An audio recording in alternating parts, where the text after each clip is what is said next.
Pour la troisième fois en 4 jours, le président Pompidou et M. Chou En-lai étaient voisins de table, cette fois à l'ambassade de France.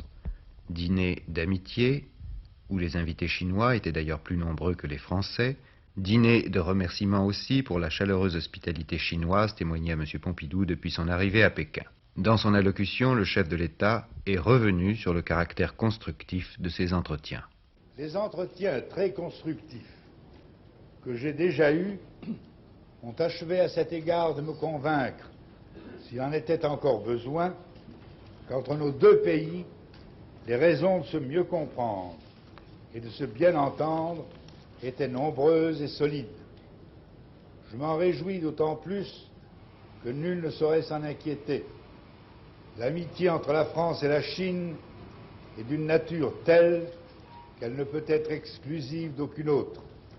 C'est qu'elle a pour objectif la consolidation de la paix dans le monde et qu'elle ne vise, si les philosophes me permettent d'appliquer à la politique un mot de Leibniz, qu'à l'harmonie universelle, quelles que soient les difficultés pour y parvenir. L'on peut donc s'attendre à ce que nos deux pays resserrent leurs rapports, qu'ils se consultent plus régulièrement, plus étroitement, sur les principaux problèmes internationaux, qu'ils se fassent part loyalement de leurs préoccupations et qu'ils en tiennent compte dans l'exercice de leurs responsabilités, toujours en faveur d'une paix plus solide et d'une compréhension toujours meilleure entre les peuples, conformément aux principes de la Charte des Nations Unies.